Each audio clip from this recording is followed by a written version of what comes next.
ఎలాంటి ఆపరేషన్ లేకుండా పైల్స్ సమస్యను శాశ్వతంగా పరిష్కరించబడును. Homeo care international. నమస్తే, వెల్కమ్ టు సుమన్ టీవీ. నేను మీ సుమన్ టీవీ ఉష. నూతన సంవత్సరానికి సంబంధించి 2025 కనుక చూసుకుంటే 12 రాశుల వరకు అసలు ఏ విధంగా ఉండబోతుంది, ప్రత్యేకించి మా రాశివారు ఏ విషయాల్లో జాగ్రత్తలు వహించాలి అండ్ దాంతోపాటు వ్యాపారాల్లో, పెట్టుబడులు, ఆరోగ్యరీత్యా, వివాహరీత్యా, సంతానరీత్యా ఎటువంటి జాగ్రత్తలు తీసుకోవాలని అడుగుతూ ఉంటుంటారు. మరి ఈ నూతన సంవత్సరంలో ఏ రాశి వారికి ఎలా ఉండబోతుంది, ఒక్కొక్క రాశి వారు ఏ విషయాల్లో జాగ్రత్తలు వహించాలో అంతోపాటు ఉమా దేవరకొండ గారు ఉన్నారు, ఆయన అడిగి తెలుసుకుందాం. నమస్తే అండి. నమస్తే అమ్మా. 2025 నూతన సంవత్సరానికి సంబంధించి వృషభ రాశి వారికి అసలు ఏ విధంగా ఉండబోతుంది అంటారు, ప్రత్యేకించి ఈ రాశి వారు ఏ విషయాలలో తప్పకుండా జాగ్రత్తలు వహించాలి అంటారు. చాలా మంది ఇన్వెస్ట్మెంట్ గురించి అడుగుతుంటారు, వ్యాపారంలో మేము ఈ సంవత్సరం ఏమైనా స్టెప్ వేయొచ్చా అని అడుగుతుంటుంటారు. ఒకసారి దాని గురించి. 2025 సంవత్సరం నుంచి వృషభ రాశి వాళ్ళకి గొప్పదైనటువంటి మార్పులు రాబోతున్నాయండి. ఇప్పటిదాకా వృషభ రాశి వాళ్ళు శని ప్రభావం వల్ల, కంటక శని ప్రభావం వల్ల విపరీతమైన ఇబ్బందులు పడ్డారు. ఎందుకంటే కంటక శని అనేటువంటి విషయం ఏంటంటే, మనం చాలా ఏలినాటి శని అనే పదం వినే ఉంటాం, అష్టమ శని అనేటువంటి పదం వినే ఉంటాం, అర్ధాష్టమ శని అనే పదం వినే ఉంటాం. అర్ధాష్టమ శని అంటే 4వ స్థానంలో శని ఉండడము, అష్టమ శని అంటే 8వ స్థానంలో శని ఉండడము, ఏలినాటి శని అంటే 12, 1, 2వ స్థానంలో శని ఉండడము. ఈ యొక్క కంటక శని అంటే దశమ స్థానం, 10వ స్థానంలో శని ఉన్నదాన్ని కంటక శని అంటారు. దశమ స్థానం ఏం సూచిస్తుంది? వృత్తి, వ్యాపారము, చేసేటువంటి కర్మ, దీన్ని సూచిస్తుంది. సో ఎప్పుడైతే దశమ స్థానంలో శని ఉంటాడో, ఏదైతే పని చేస్తున్నారో అంటే జీవనోపాధి కోసం చేస్తున్నారో, పని ఉద్యోగం అవ్వచ్చు, వ్యాపారం అవ్వచ్చు, నూతన ప్రయత్నాలు అవ్వచ్చు, ఏదైనా సరే అన్నీ కూడా ఆటంకాలు, అడ్డంకులు, ప్రయత్నం అంతా కూడా విఫలమైపోవడం, అంటే చేసిన దానికి అంత ఎఫర్ట్ పెట్టిన దానికి అంత రిజల్ట్ రాకపోవడం అనేటువంటిది 2.5 సంవత్సరాల నుంచి వీళ్ళు పడేటువంటి బాధ వృషభ రాశి వాళ్ళు. సో ఈ వృషభ రాశి వాళ్ళకి ఈ మార్చి 30, 2025 మార్చి 30 తర్వాత నుంచి శని మారిన తర్వాత ఆ దోషం పోబోతోంది. అదేవిధంగా మిథున రాశిలోకి గురుగ్రహ సంచారము మే 15వ తారీఖు నుంచి జరిగిన తర్వాత నుంచి వీళ్ళకి ఆర్థికంగా విపరీతమైన లాభాలు వస్తాయి. ఎవరైతే ఉద్యోగం కోసం ప్రయత్నం చేస్తున్నారో వృషభ రాశి వాళ్ళు, వాళ్ళందరూ కూడా ఇంకా మీ ఎఫర్ట్స్ పెంచండి. ఇప్పుడు పెంచిన ఎఫర్ట్సే రిఫ్లెక్షన్ అయ్యి 10% ఇంకా ఎక్కువే చూస్తారు తప్ప ఎక్కడ తగ్గేదేమీ లేదు. 2025 మే దగ్గర నుంచి మీ జాతకం మొత్తం మారిపోబోతోంది. ఆర్థికంగా అవ్వచ్చు, కుటుంబ సమస్యలు, చాలామంది చిక్కులు ఉంటాయి, ఇంట్లో గొడవలు అవుతుంటే వాళ్ళందరికీ కూడా సాల్వ్ అయిపోతున్నాయి. అది సాల్వ్ అవ్వడం కాగా వీళ్ళు ఏదైనా ప్రయత్నం చేస్తుంటే, వ్యాపారం చేస్తుంటే కుటుంబం వాళ్ళే ఇంకా సహాయం కూడా చేస్తారు. కోర్టు సమస్యలు ఉన్నవాళ్ళు, ఇంకా ప్రతి సమస్య వృషభ రాశి వాళ్ళకి 2025లో అన్నీ పోబోతున్నాయి. కాకపోతే 2025 సంవత్సరం స్టార్ట్ అయిన తర్వాత జనవరి 23వ తారీఖు దగ్గర నుంచి ఏప్రిల్ 4వ తారీఖు దాకా మిథున రాశిలో కుజస్తంభన జరిగిన తర్వాత ఆర్థికంగా చాలా ఇబ్బంది పడతారు వీళ్ళు. ఆర్థిక ఇబ్బందులు అయితే ఉన్నాయి. మార్చి తర్వాత విశ్వావసునామ సంవత్సరం వచ్చిన తర్వాత చాలా బెటర్ రిజల్ట్స్ ఉంటాయి, కానీ ఈ లోపు మాత్రం కొంచెం ఇబ్బంది అనేది కనబడుతుంది ఖచ్చితంగా. సో దీనికోసము గణపతి ఆరాధన ఎక్కువగా చేయాలి వృషభ రాశి వాళ్ళు. గణపతి ఆరాధన, మరకత గణపతి అంటారు, ఎప్పుడైనా విన్నారా? మరకత గణపతి అంటే ఇప్పుడు ఈ స్టోన్ ఉంది కదా, పచ్చ అంటారు దీన్ని మరకతము అంటారు. దీంతోనే మరకత గణపతి ఉంటుంది. ఆ మరకత గణపతిని ఆరాధన చేసినట్లయితే వీళ్ళకి స్థిరత్వం అనేది లభిస్తుంది. అంటే జాతకంలో ఎలాంటి దోషాలున్నా, ఒకవేళ మీ అంతర్గత జాతకంలో దశాంశాలు కనుక ఏమైనా గ్రహాలు బాగాలేకపోయినా, లేకపోతే జన్మకుండలిలో లగ్నం శుద్ధి లేకపోయినా, ఏ దోషం ఉన్నా సరే మరకత గణపతి ఆరాధన చేయడం వల్ల ఆ దోషాలన్నీ పోతాయి. దాంతోపాటు 2025లో తప్పకుండా చేసుకోవాల్సిన దర్శనము సోమనాథ దర్శనము. అది చేసుకున్నట్లయితే, ఇందాక నేను చెప్పాను కదండి, ప్రతి మనిషికి, ప్రతి జాతకానికి, ప్రతి రాశికి, వాళ్ళన్నిటికీ కూడా ఇన్నర్ డైనమిక్స్ అని లోపల జరిగేటువంటి ఎనర్జీస్ అన్నీ జరుగుతూ ఉంటాయి. మనం ఒక వ్యక్తిని కలుస్తున్నామంటే ఎక్కడో పూర్వజన్మ సుకృతం ఉంది, అతను కలుస్తున్న విషయం మనకు తెలియకపోవచ్చు, కానీ జాతకానికి తెలుసు. ఎక్కడ ఏ వ్యక్తిని కలిస్తే ఏ పని అవుతుంది, ఏ ప్లేస్కి వెళ్తే ఏ పని అవుతుంది. చాలామంది ఇంటికి వెళ్ళొచ్చిందో చాలా బాగుంది అంటారు, ఈ అమ్మవారికి జస్ట్ అలా వెళ్ళి దండం పెట్టుకున్నామండి అంతేనండి మొత్తం ఆ సమస్యలన్నీ పోయాయి అంటారు. ఎలా జరుగుతుంది? ప్లేస్ అండి, స్థల మహిమ. సో అలాగ ప్రతి ప్రదేశానికి, ప్రతి మనిషికి, ప్రతి జాతకానికి, ప్రతి సమయానికి, అన్నిటికీ కూడా ఇంటర్లింక్, అదే ఆస్ట్రాలజీ. సో వృషభ రాశి వాళ్ళు 2025 సంవత్సరంలో సోమనాథ దర్శనం చేసుకుని ప్రతినిత్యము మరకత గణపతికి అభిషేకం చేసి, ఆరాధన చేసి, ఏదో విధంగా కనీసం మరకత గణపతి కొనుక్కునే స్తోమత లేదు, గణపతి ఆలయానికి వెళ్ళి దర్శనం చేసుకోండి. సోమనాథేశ్వరం వెళ్ళండి, అక్కడ వెళ్ళి సోమనాథుని దర్శనం చేసుకోండి. ప్రతినిత్యము చేయండి. 2025లో చూసే లాభాల కన్నా ఇంకా ఎక్కువ చూస్తారు. ఓకే. వచ్చే లాభాల కన్నా ఇంకా ఎక్కువ వస్తాయి. మీ అంతర్గత జాతకంలో ఏ గురుడో చాలా బాగున్నాడు అనుకోండి, ఏ మీన లగ్నమో ఏ ఏ పంచమ స్థానాల్లో ఉచ్చ స్థితిలో ఉన్నాడు అనుకోండి, ఇంకా బ్రహ్మాండమైనటువంటి ధనయోగం పడుతుంది.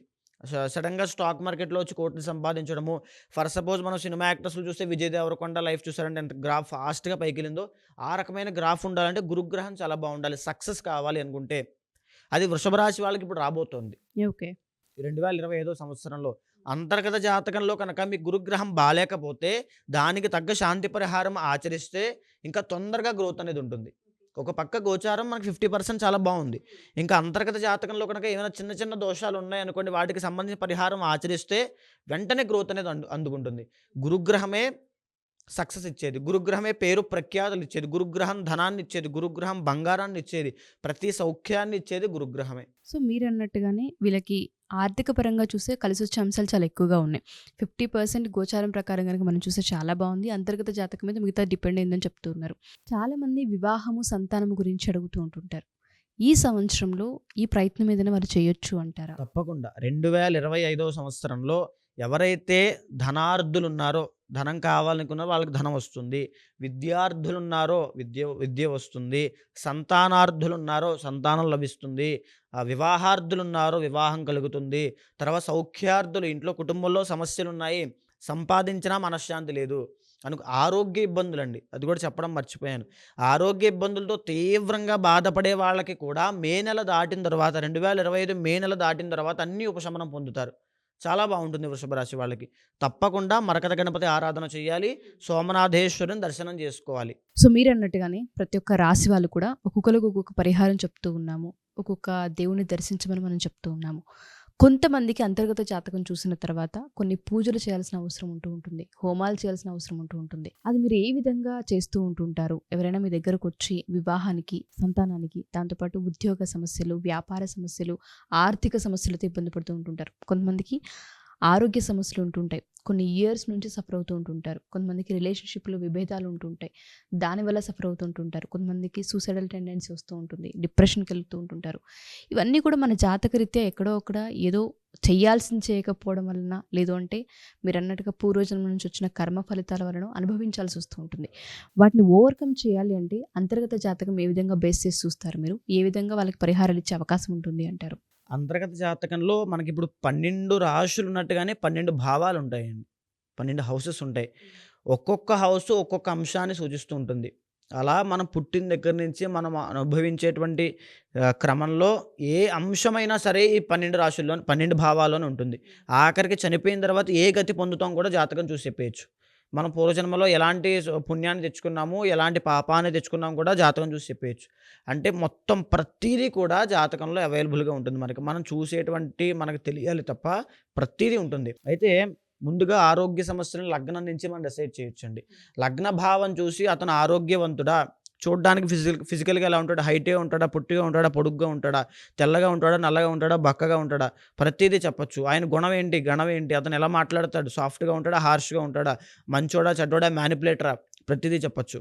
రెండవ స్థానం ధనస్థానాన్ని చూసి సంపాదిస్తాడా, సంపాదించి దాచుకోగలడా, ఎలాంటి సంపాదన, అక్రమ సంపాదన ఉంటుందా, సక్రమ సంపాదన ఉంటుందా, కుటుంబంతో ఎలా ఉంటుంది. కుటుంబాలు 2 ఉంటాయండి. ఒకటి పెళ్లి కాకముందు తల్లి, తండ్రి, తమ్ముడు, అన్నయ్య, అక్క, చెల్లి, తిను.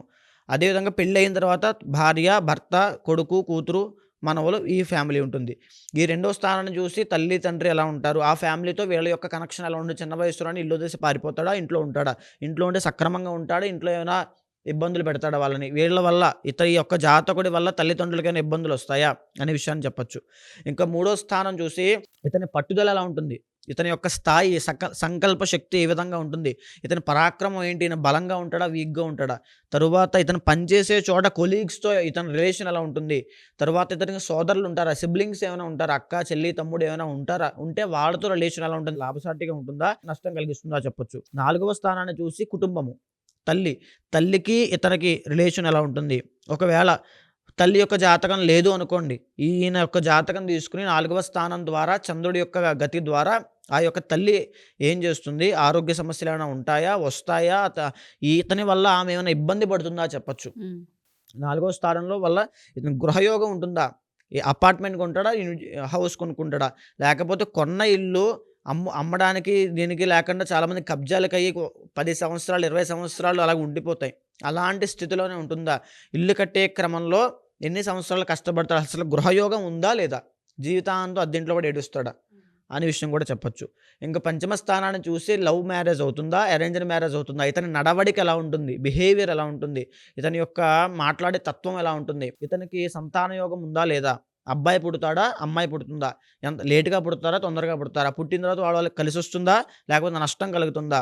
పంచమ స్థానాన్ని చూసి మంత్రస్థానం కాబట్టి ఈ వ్యక్తి ఏ దేవతను ఆరాధన చేస్తే ఇతనికి సిద్ధిస్తుంది మంత్రము, ఏ మంత్రం ఆరాధన చేస్తే మంత్రశక్తి ఉంది, మంత్రబలం అందుతుంది అనే విషయాన్ని చెప్పొచ్చు. 6వ స్థానాన్ని చూసి షష్ఠ స్థానం శత్రు రోగ రుణస్థానం కాబట్టి శత్రువులు ఉంటారా, బయట శత్రువులు ఉంటారా, ఇంట్లో శత్రువులు ఉంటారా, కుటుంబంలో చాలామంది వెన్నుపోటు పొడుస్తుంటారు, అలాంటి శత్రువులు ఉంటారా, బయట శత్రువులు ఎవరైనా పగబట్టి ఉంటారా, లేకపోతే అంతఃశత్రువులు కామ క్రోధ లోభ మోహ మదమాత్సల్యాలు శత్రువులుగా మారి తన ఇబ్బంది పెట్టి స్వయంకృతాపరాధం చేసుకునేలా చేస్తాయా అనే విషయాన్ని మనం చెప్పొచ్చు. రోగాలు వస్తాయా, ఎలాంటి రోగాలు వస్తాయి, కిడ్నీలు పోతాయా, లంగ్స్ పోతాయా, లివర్ పోతుందా, కంటి సమస్యలు వస్తాయా, సైనస్ ప్రాబ్లం వస్తుందా, లెగ్ పెయిన్స్ వస్తాయా, సయాటిగా వస్తుందా, స్పాండిలైటిస్ వస్తుందా చెప్పొచ్చు. తరువాత అప్పులు సక్రమంగా చేస్తాడు. చాలామంది బిజినెస్ ఇన్వెస్ట్మెంట్ కోసం అప్పులు చేసి పెట్టుబడి పెడుతుంటారు, అది అప్పుల్లో క్యాలిక్యులేషన్ రాదు. ఒక బిజినెస్ కోసం చేసేటువంటి సక్రమమైన రుణం అది, సో అది అప్పుల్లోకి రాదు. అలాంటి రుణాలు చేస్తాడా, లేకపోతే తాగేసి విచ్చలవిడిగా తిరుగుతూ జోదం ఆడుతూ చేసేటువంటి అప్పులు చేస్తాడా, అప్పులు తీర్చగలడా లేదా, రుణాలు ఎలాంటి రుణాలు ఉంటాయి చెప్పొచ్చు.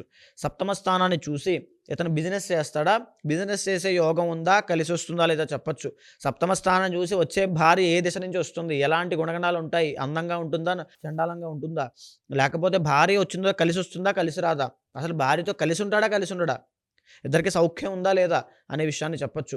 అష్టమ స్థానాన్ని చూసి తన సీక్రెటివ్ మైండ్ సెట్ ఉందా, లోపల ఎన్ని విషయాలు దాచుకుంటాడు, బయట కనిపించే వ్యక్తి ఇంకొక వ్యక్తి ఏమైనా ఉన్నాడా, అంటే ఏమైనా డిప్రెషన్, ఇతని మానసిక స్థితి ఎలా ఉంటుంది, మానసిక ధైర్యం ఎలా ఉంటుంది, తర్వాత ఇతనిలో జరిగే మార్పులు ఎంత ఫాస్ట్గా చేంజ్ అవుతూ ఉంటాయి, ఇతని ఆయుష్ ఎంత ఉంటుంది, ఆయుష్ కూడా క్యాలిక్యులేట్ చేయొచ్చు. భాగ్యస్థానాన్ని చూసి ఇతను తండ్రి ఏం చేస్తుంటాడు, తండ్రి వల్ల ఇతనికి లాభం వస్తుందా నష్టం వస్తుందా, అసలు తండ్రి వల్ల ఇద్దరికి రిలేషన్ బాగుంటుందా బాగోదా, ఇతను పూర్వజన్మ నుంచి ఎంత పుణ్యాన్ని తీసుకొని వచ్చాడు, ఇతనికి సంపాదించే యోగం ఉందా లేదా, 10 మందికి పెట్టే యోగం ఉందా, 10 మంది దగ్గర అడుక్కోవడం లాంటివి చేస్తాడా, అంటే అతని యొక్క స్థితి, ఆర్థిక స్థితి, సంపాదించేటువంటి భాగ్యస్థానం ఎలా ఉంది అనేటువంటి విషయాన్ని భాగ్యస్థానం 9వ స్థానం చూసి చెప్పొచ్చు.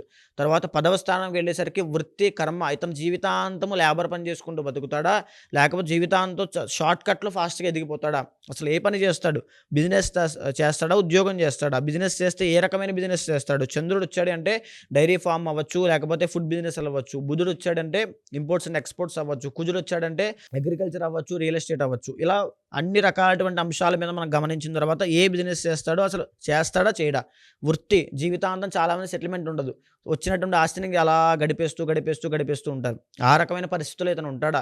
లాభస్థానాన్ని చూశాక ఇతను ఫ్రెండ్ సర్కిల్ ఎలా ఉంటుంది, ఇతను ఫ్యామిలీకి ఎంత ఇంపార్టెన్స్ ఇస్తాడు, ఫ్రెండ్స్లో ఇతను పనికొచ్చే వాళ్ళు ఉంటారు, ఇతను మోసం చేసే వాళ్ళే ఉంటారు. ఏ 11వ స్థానంలోనో ఏ కేతు ఉన్నాడు అనుకోండి సర్వనాశనం అయిపోతాడు, చెడు సహవాస దోషం పడుతుంది. కాబట్టి 11వ స్థానంలో రవి కుజుడు లేకపోతే ఆ యొక్క భావాన్ని గమనించిన తర్వాత అలాంటి మంచిది ఏమైనా ఉంటే కనుక పలుకుబడినటువంటి వ్యక్తులతో పరిచయాల వల్ల గొప్ప స్థాయికి వెళ్ళిపోతాడు, ఆ రకమైనటువంటి ఉంటుంది.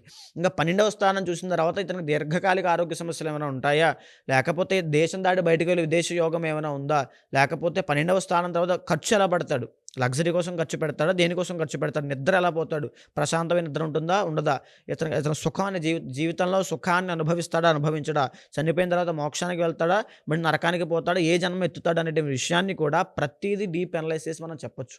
ఇది అనలైజ్ చేసిన తర్వాత ఏ గ్రహం దానికి కారణం అవుతోంది, ఏ గ్రహం వల్ల ఇతను ఇబ్బంది పడుతున్నారు అని చూసి ఆ గ్రహానికి సంబంధించిన అధిదైవానికి ఆ యొక్క అధిదేవత ప్రత్యదేవతలకి జపము హోమము దానము మార్జనము ఇవన్నీ చేసిన తర్వాత శివుడికి రుద్రాభిషేకం చేస్తే అతనికి ఏ యోగం కావాలంటే ఆ యోగం, ఏ సమస్యతో బాధపడితే ఆ సమస్య తప్పకుండా నెరవేరుతుంది.